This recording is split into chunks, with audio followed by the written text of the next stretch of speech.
your film is of course part of the theme program Anarchy in the UK, so there's a lot of British horror out there at the moment. Do you have an explanation? Do you have an explanation for that, for this new wave of British horror? One of you?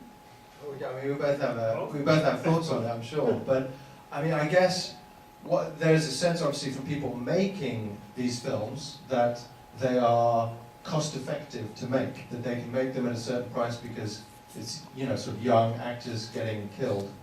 That's cheap. So we can do that. But also, I think there's a sense in Britain of, you know, that these younger people have grown up in a very different moral environment to, you know, 10, 20 years ago, and that people are nervous about it. They don't know what's the effect of the internet and what's the effect of mobile phones and all that, you know. So there's a feeling of, oh, something scary is happening out there and we don't understand it. And it's interesting that Eden Lake and our film, you know, have kind of come together at this, because obviously when we're writing these things, we've no idea what else is going on out there. So it was interesting to us as well. Well, you know, I'm going to say something controversial here, but you know, Britain, you know, we invented the horror genre. You're right. We did. With Shakespeare, you know, or even before? Shakespeare, Revenges, Tragedies, Frankenstein, we nailed it down pretty good. So, you know, I think the fact... so I think, you know, the fact that there's been a dip in British horror, which is coming back up now with films like Eden Lake and our film and Neil Marshall and all of that, tells you more about the British film industry. The fact that, you know, people just had kind of ignored something that British people are very good at. And I think that's very sad, but I think it's very, very good that that's ending now and that people are re-embracing genre in Britain. And, you know, the next one, I think, which is happening with Doctor Who and stuff, is British sci-fi and fantasy. Because that's something, again, that I think we do very well and people have ignored for a while and are starting to rediscover. Okay, are there any questions from the audience? Yes, what's the new film you're going to make? Do you already have a title for it? It's a secret. It's called A New England. Okay, thank you. Anyone else? Don't be shy. I didn't understand the psychic of the girl who went overboard. First she has an instinct for survival, then she gets in shock because of all the blood, and then she steps out of the boat. I didn't understand that. Well, it was something actually that we worked on very heavily during the script, and the actress Jamie Winston, when we were on the set, because originally it was even more ambiguous than what you're saying. It was as if she tripped off the boat. And Jamie Winston said, you know, I just feel that my character is so emotionally destroyed by this point, and is so horrified at what she's done. She's just killed a man with an outboard motor, which is one of the most horrific ways to kill someone. That, so I'm told. That she just would lose her will to live at that point, in that moment. You know, and the way she plays it is this kind of zombie-like state that she's barely a human being and she just wants to exit. So that's what's happening. She's so horrified at what she's done. She's taking her own life.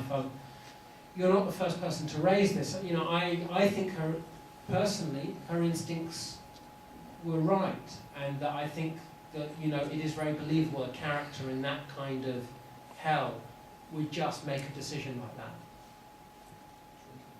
You know, others may not agree. One more question? One small one. Well, you first.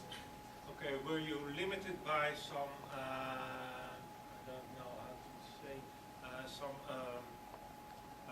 laws by the bigger movie things? Were you limited by... By the limited budget or the... No, limited by some... Zeg het eens in het Nederlands? Ja. Dan vertaal ik het even. Oké, dat is goed. Dat ze bepaalde dingen gewoon niet mogen laten zien omdat het dan niet door de keuring komt. Oh, if there were maybe things you couldn't do because of censorship. Yeah. So what do you want? Well, you If tell me you if there's anything more we should. Was there anything missing? You wanted to see more? I mean, to be honest, We're not limited. What Yeah, you have done. I think we did everything we wanted to do, to be honest. I don't know, there was some debate about erect penises, I think, but in the end we decided against. But if there were no limitations, limits, There are always limitations. You know, well, the answer to your question is, in America this film has been rated an NC-17, which is sort of halfway to a porn film. And in Japan it's been, and so it's had to be censored, specifically the full frontal nudity in the sex scene. And in Japan the same thing, they declined to show it in Japan unless we censored it. So I guess the answer to your question is that in certain cultures, yes, it clearly has stepped over the line. Interestingly enough, in Britain, there was never a problem, and it was something that we paid very careful attention to, that we wanted to make a film that went right up to the line of what we could show without getting into territory where we were censored. We always knew it was going to be an 18. You know, it was not going to be a PG film for obvious reasons. But it was very carefully done in terms of, you know, how much of the sex scene was shown, how much gore was shown. And interestingly enough, in Britain, the Board of Censors gave what they call a soft 18. In other words, they didn't regard it as a particularly provocative film. And I think the reason for that was they looked at the film globally, and they felt that the film was clearly not promoting violence, was clearly not saying that the stuff was good, and therefore it had a point of view and was fine. Whereas, you know, in America and Japan, they took a different point of view and just said, well, showing a penis, showing a violence in a sex scene is just unacceptable in its own right. Yeah, but you personally, did you want to make it different? There were no limits.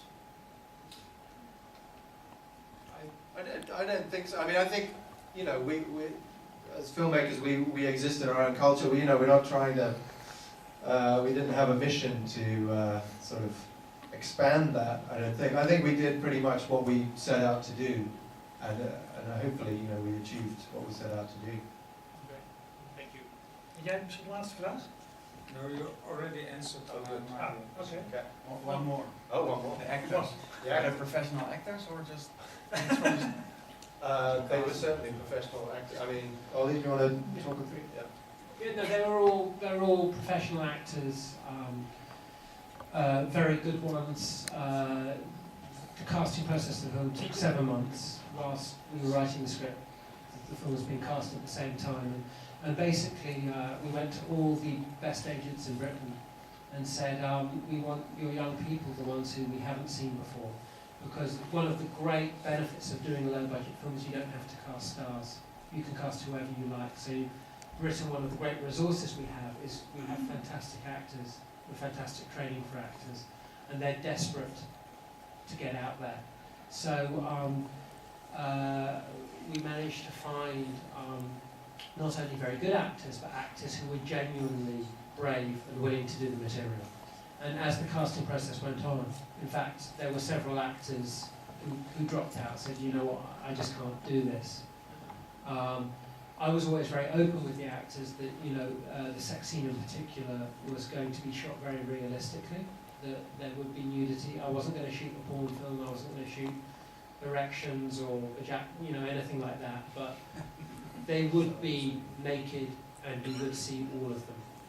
And what you see on the screen is the guys who were, and the girls in particular, who were like, yeah, I can do that, I'm ready to do that. But I think it was challenging for some of them, and I think that they needed to feel they could trust the filmmakers. And a lot of work went into assuring them that we weren't going to betray that trust. Okay, I think that wraps it up. Thank you, Olly Blackburn, David Bloom.